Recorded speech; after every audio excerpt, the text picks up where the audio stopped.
हाँ तो बच्चों, कैसे हैं आप सब। जैसा कि आप सभी को पता है, अपना एक्सरसाइज 9.1 चल रहा था। 9.1 में कुछ क्वेश्चंस कंप्लीट भी कर चुके थे। आज के इस वीडियो में बच्चों स्टार्ट करने वाले हैं क्वेश्चन नंबर 7। और इस क्वेश्चन नंबर 7 के कुछ पॉइंट्स है जो यहाँ लिखे हुए, जिससे अपन डायग्राम बनाएंगे यहाँ पर। तो देखो बच्चों, डायग्राम बनाते और लैंग्वेज को समझते हैं। तो बच्चों, लैंग्वेज जब आप पढ़ेंगे बुक में तो आपको दिखेगा कि एक बिल्डिंग है बच्चों, मतलब भवन है। तो यहाँ पर बच्चों सबसे पहले एक अपन बिल्डिंग बना लेते हैं। जैसे कि यहाँ पर ये एक बिल्डिंग है, ठीक है। अब इस बिल्डिंग के ऊपर की तरफ एक टावर को रखा गया है बच्चों, एक टावर लगाया गया है। जैसे कि यहाँ पर मैंने एक यहाँ पर ये एक टावर लगा दिया, ठीक है। नीचे तो बच्चों बिल्डिंग थी, मतलब भवन, और यहाँ पर एक टावर लगा हुआ है, मतलब मीनार लगी हुई है, ठीक है। अब क्या हो रहा है बच्चों, ये जो ग्राउंड था ना, भूमि थी, इस पे कहीं भी एक पॉइंट ले लो। चलो ये पॉइंट मैंने यहां ले लिया। अब इस पॉइंट से दो एंगल बनेंगे, एक तो 45 और एक 60, ठीक है बच्चों। अब ये 45 और 60 किस किसके एंगल है, ये ध्यान से सुनना आप यहाँ पर। तो यहाँ पर बच्चों ये 45 और 60 जो है ना, एक तो ये जो टावर है ना, इसके एंगल ऑफ एलिवेशन है, मतलब उन्नयन कोण है। आपको दे रखा है कि इसका जो बॉटम है, मतलब जो तल है बच्चों, उसका जो एंगल बनेगा ना, वो तो कितना है, 45 डिग्री, ठीक है। और जो मीनार है, जो टावर है, उसका जो टॉप है बच्चों, जो शिखर है, उसका जो एंगल बनेगा वो कितना है बच्चों, 45 डिग्री, सॉरी 60 डिग्री, ये ध्यान रखना आप। और एंगल हमेशा हॉरिजॉन्टल लेवल से नापा जाएगा बच्चों। तो यहाँ पर ये 60 डिग्री हो गया, और यहाँ पर बड़ा वाला 60 और छोटा वाला कितना हो गया, 45 डिग्री हो गया। और जब कोई भी चीज खड़ी होती है तो कितने डिग्री पे खड़ी होती है, 90 डिग्री पे खड़ी होती है। और एक चीज और बच्चों, ये जो बिल्डिंग थी ना, इसकी आपको हाइट दे रखी है, कितनी है, 20 मीटर है। और आपसे क्या कहा है बच्चों कि ये जो मीनार है, मतलब जो टावर है, उसकी आपको हाइट निकालना है। मान लेते हैं ये क्या है, एच है। तो यहाँ पर ये मैं मान लेता हूँ बच्चों कि ये हाइट एच है, ये मुझे निकालना है। अब बच्चों देखो, यहाँ मैंने लिखा है पहले टॉप फिर बॉटम। तो टॉप का 60 डिग्री है और बॉटम का कितना है, 45, ये ध्यान रखना। पहले लिखा है बच्चों मैंने, यहाँ पर भी देख लो, शिखर लिखा है फिर तल लिखा है। तो शिखर का 60 डिग्री है और तल का कितना है, 45 डिग्री, ठीक है। ये लैंग्वेज भी आपके करेक्ट हो चुकी है। अब इसकी मदद से देखो मुझे हाइट निकालना है। अब इसका सबसे पहले आप नामकरण करेंगे बच्चों। तो यहाँ ए लिखेंगे, यहाँ बी लिखेंगे, यहाँ सी और यहाँ डी। अब पहले क्या काम करते हैं, यहाँ से दो ट्राइंगल अपन निकाल लेते हैं। एक तो देखो बच्चों 45 वाला है, 45 वाला देखो इस लाइन से जा रहा है, 45 वाला आप देख सकते हो इस लाइन से जा रहा है। तो 45 वाले ट्राइंगल का जो नाम है वो है बी सी डी, यहाँ पर 45 है, ठीक है। और एक है बच्चों 60 वाला, 60 वाला देखो इस वाली लाइन तक जा रहा है, ए तक। तो 65 वाला थोड़ा लंबा होगा बच्चों, इसको भी बना लेते हैं। ये 65 वाला आ गया, यहाँ लिखा हुआ है ए, फिर नीचे है सी और यहाँ लिखा हुआ है डी। और यहाँ पर बच्चों एंगल कितना है, 60। अब एक बात देखना बच्चों आप, जो बीसी था वो कितना था, 20। तो यहाँ लिखेंगे आप 20। और ए सी कितना है, ए सी, मतलब यहां से यहां तक, यहां से यहां तक की बात चल रही है बच्चों। तो ये तो एच था और ये 20 था। अगर मान लो एच की जगह ये 10 होता तो 10 और 20 दोनों मिलके कितना बनाते, 30 प्लस करके बनाया अपन ने। तो यहाँ पर अब एच लिखा हुआ है, तो एच को तो प्लस नहीं कर सकते, तो फिर अपन इसे प्लस की फॉर्म में लिख देंगे, एच प्लस 20 लिख सकते हैं। क्या लिख सकते हैं, एच प्लस 20। तो एसी जो है वो एच प्लस 20 आ जाएगा, इसको पूरे को प्लस करने पर। अब देखो बच्चों, आपको एक ट्रिक बताता हूं मैं। जब भी आपके पास दो ट्राइंगल आ जाए और उन दोनों में आपको कुछ सेम दिख रहा है, तो उसको निकाल लो बस। आप तो दोनों से ही क्या निकाल लो, सेम वाले रिजल्ट को निकाल लो, ऑटोमेटिकली आंसर आपकी गोद में आ जाएगा। तो यहां देख सकते हो आप, दोनों में क्या सेम दिख रहा है, सीडी सीडी दोनों में आ रहा है। तो आप क्या करो, दोनों को सीडी सीडी निकाल लो और दोनों को कंपेयर कर दो, ऑटोमेटिक आंसर आपके हाथ में आएगा। तो मैं दोनों से सीडी सीडी को निकाल रहा हूं और देखना ऑटोमेटिक एच अपने हाथ में आएगा। तो यहां पर सबसे पहले पकड़ते हैं आप ट्राइंगल को, जिसका नाम है बीसीडी। चलो पकड़ते हैं। तो यहां देखते हैं बच्चों, in triangle B C D, C D को ऊपर रखेंगे बच्चों और बी सी को नीचे रखेंगे बच्चों। यहां आप देख सकते हो ये बेस है, जिसे बोलते हैं अपन आधार, और ये है बच्चों परपेंडिकुलर, जिसे बोलेंगे लंब। तो बेस अपन परपेंडिकुलर, यहां देख सकते हो आधार बटा लंब किसको बताता है, कोट को। तो यहां आएगा बच्चों कोट, और एंगल कितना है, तो 45 है। C D as it is, B C आपको पता है कितना है, 20, और कोट 45 1 होता है बच्चों। तो CD को निकालेंगे तो 20 को इधर फेंकेंगे, मल्टीप्लाई हो जाएगा तो 20 ही बनेगा। मीटर लगा देना, ये आपकी पहली इक्वेशन आ चुकी है। इससे मैंने CD निकाल लिया, अब इससे भी CD निकालने जा रहा हूं बच्चों में। तो इस ट्राइंगल का नाम क्या है? ACD। तो यहाँ पर पकड़ेंगे ट्राइंगल को आप, जिसका नाम है ACD। इसमें भी सेम काम, CD को ऊपर रखेंगे बच्चों और इस वाले पूरे को नीचे रखेंगे, जिसका नाम है AC। अब आप देखोगे बच्चों यहाँ पर एंगल कितना रहा है? 60, और बनेगा क्या? कोट। ये लो कोट 60 आ चुका है, ठीक है। अब आगे की कहानी देखना बच्चों, यहाँ पर CD एज इट इज। अब AC देखो, AC कितना है? H+20 और बराबर में कोट 60। कोट 60 जो होता है ना बच्चों, वो होता है 1/√3। याद हो तो ठीक है, नहीं याद हो तो याद कर लेना बच्चों, 1/√3। अब ये H+20 जो है ना, वो इधर आके मल्टीप्लाई हो जाएगा। तो CD बराबर आपके पास आएगा H+20/√3। ये आपके पास आ गई दूसरी इक्वेशन। दो समीकरण आपके पास आ चुकी है। अब आप देखोगे बच्चों, जो फर्स्ट वाली इक्वेशन है ना, वो भी CD के बराबर है, और जो सेकंड वाली है वो भी CD के बराबर है। आपने पढ़ा होगा बच्चों कि कभी भी दो रिजल्ट में एक तरफ वाला रिजल्ट अगर सेम रहता है तो दूसरी तरफ वाला रिजल्ट भी आपस में क्या होता है? सेम।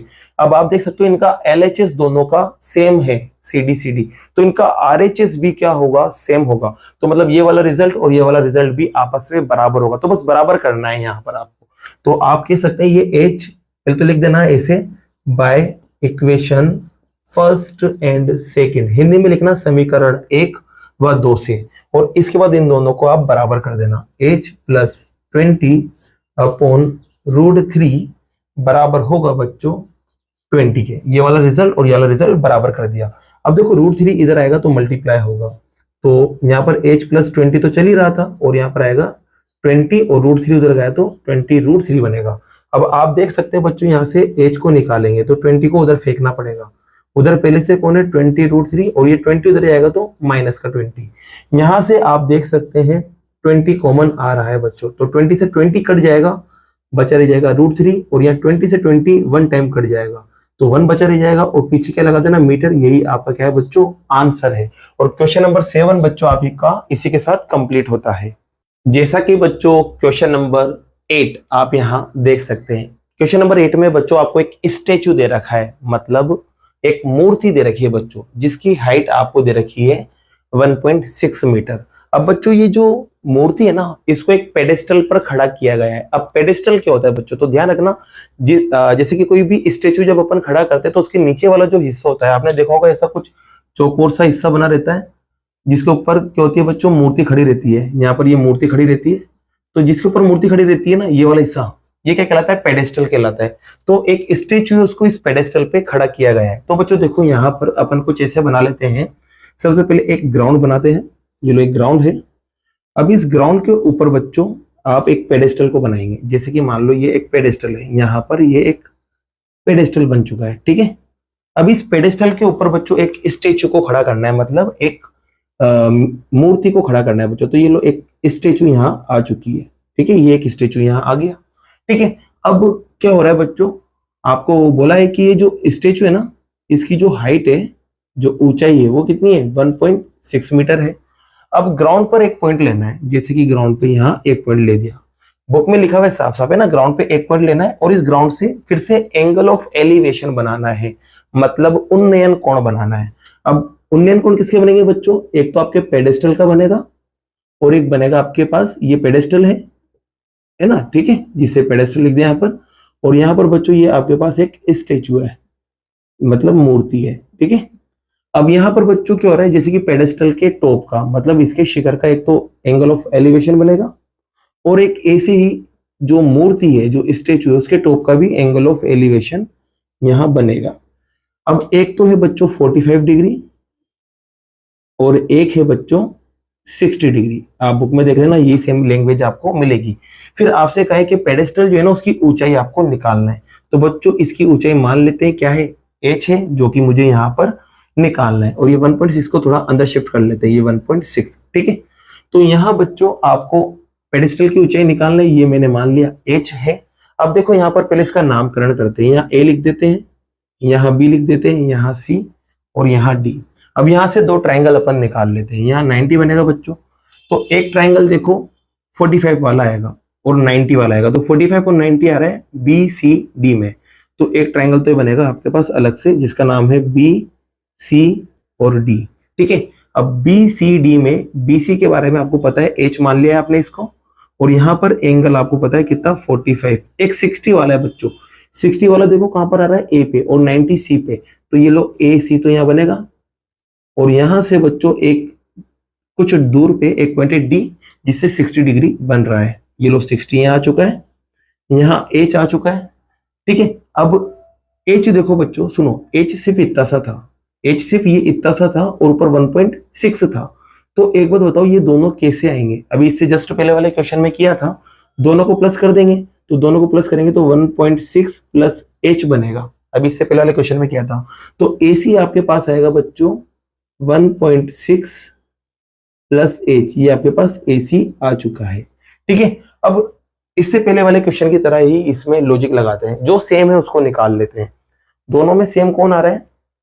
सी डी। तो दोनों में से सी डी को निकाल लेते हैं और दोनों को लास्ट में कंपेयर कर देंगे, तो ऑटोमेटिक एच आपके हाथों में आ जाएगा। ठीक है, तो सबसे पहले पकड़ते हैं इस वाले ट्राइंगल को, नाम है इसका बच्चों बी सी डी। तो इन ट्राइंगल बी सी डी, अब बी सी डी में बच्चों देखो सीधी सी कहानी है, आपको सी डी को ऊपर रखना है और बी सी को नीचे रख देना है। फिर यहां पर बच्चों वापस से बेस अपॉन परपेंडिकुलर, मतलब आधार बटा लंब हो रहा है, तो ये कोट को बताता है, और कोट भी कितना फिर से 45। अब बच्चों यहाँ सी डी तो as it is, B C आपने एच माना है और कोट 45 1 होता है, एच 1 से मल्टीप्लाई होगा तो एच बन जाएगा, और साथ में मीटर लगा देना। ये बच्चों आपके पास क्या आ गई, पहली इक्वेशन आ गई। अब पकड़ते हैं दूसरे वाले ट्राइंगल को, यहाँ 90 है, ध्यान रखना है ना।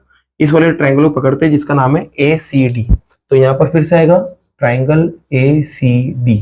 इसमें भी बच्चों सी डी को आप रखेंगे ऊपर, क्योंकि सी डी मुझे निकालना है, और ए सी को रखेंगे नीचे। ये लो ए सी को रख दिया नीचे, और बराबर में बच्चों आपके पास चल रहा है कोट, क्योंकि कोट बनेगा, ये बेस ये परपेंडिकुलर होता है, और एंगल कितना आ गया, 60 डिग्री आ गया।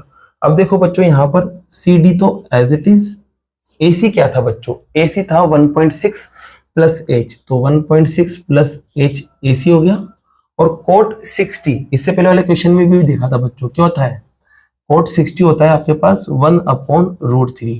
ठीक है, अब क्या करेंगे बच्चों, यहां से ये सी डी को निकालेंगे, और सी डी को निकालने के लिए 1.6 प्लस एच 1 से इंटू हो जाएगा, 1.6 प्लस एच 1 से इंटू हो जाएगा, तो सी डी आपके पास बनेगा 1.6 प्लस का एच और अपॉन में √3। ठीक है, अब ये कौन सी इक्वेशन आ गई, दूसरी इक्वेशन आ गई, यहाँ पे भी मीटर लगा देना। ठीक है, अब आप देखोगे बच्चों पहली और दूसरी इक्वेशन में इनका एलएचएस देख सकते हो, ये भी सीडी के बराबर और वो भी सीडी के बराबर, तो ये दोनों रिजल्ट भी आपस में बराबर होंगे। क्यों होंगे बच्चों, बराबर होंगे, तो इसको और इसको आप बराबर कर सकते हैं।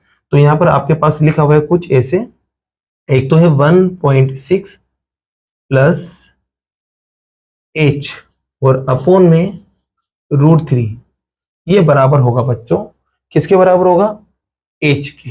ठीक है, अब क्या करना है बच्चों, यहां से एच को निकालेंगे, तो पहले इसको हटाएंगे √3 को, √3 इधर जाके मल्टीप्लाई हो जाएगा, तो 1.6 प्लस का एच और √3 एच से मल्टीप्लाई होगा तो √3 एच बनेगा। अब एच एच वालों को एक तरफ ले जाना है, तो इस एच वालों को उधर ले जाते हैं बच्चों, तो यहाँ 1.6 बचा रह गया, वहां पहले से √3 एच था और एच उधर जाएगा तो माइनस का एच हो जाएगा। यहां से एच को कॉमन निकाल लेते हैं बच्चों, तो 1.6 एज इट इज, और एच को जैसे कॉमन निकालेंगे यहां से, तो आपके पास बचा रह जाएगा √3, एच कट जाएगा और यहां से भी एच पूरा कट जाएगा, तो कुछ ही नहीं बचा, 1 बचा रह जाएगा। अब एच को निकालेंगे बच्चों, तो एच जो है वो 1.6 के अपॉन में जाएगा, तो सॉरी एच यही रहेगा और ये बाकी का जो है वो 1.6 के अपॉन में जाएगा, तो √3 माइनस का 1 यहाँ रहेगा और बराबर में एच आ जाएगा। अब आपको पता है बच्चों नीचे रूट आ रहा है, तो इसको हटाना पड़ेगा, और इसको हटाने के लिए बच्चों फिर से रेशनलाइज करना पड़ेगा। अब देखो यहाँ दो नंबर आ रहे हैं, जब भी दो नंबर आते हैं तो पहले तो देखो इसको मैं लिखता हूं यहाँ पर, ये √3 माइनस का 1, जब भी दो नंबर आ जाते हैं तो आपको पता रखा है साइन बदल के मल्टीप्लाई किया जाता है, तो यहाँ पर √3 + 1 और √3 + 1 से मल्टीप्लाई किया जाएगा, क्योंकि माइनस आ रहा है। अब यहाँ देखो ऊपर वाले से मल्टीप्लाई होगा 1.6 मल्टीप्लाई होगा √3 + 1 से, और यहाँ आप देखोगे बच्चों दो नंबर है आगे भी और पीछे भी, और दोनों एक प्लस में आ रहे हैं और एक माइनस में आ रहे हैं। तो यहाँ फॉर्मूला लगता है बच्चों ये वाला a² - b², क्या होता है a + b और a - b। तो आप देख सकते हो यहाँ a + b a - b तो दे ही रखा, तो इसको बदलेंगे आप a² - b² में। मतलब आपको क्या करना है, जब बदलेंगे तो आगे वाले का भी स्क्वायर होगा माइनस पीछे वाले का भी स्क्वायर होगा। तो h बराबर आपके पास 1.6 √3 + का 1, और यह देखो √3 का स्क्वायर 3 हो जाएगा और 1 का स्क्वायर 1 हो जाएगा। इन्हें माइनस करेंगे बच्चों आप तो 1.6 √3 एज इट इज प्लस का 1 एज इट इज, और इन्हें माइनस करने पर 2 आएगा।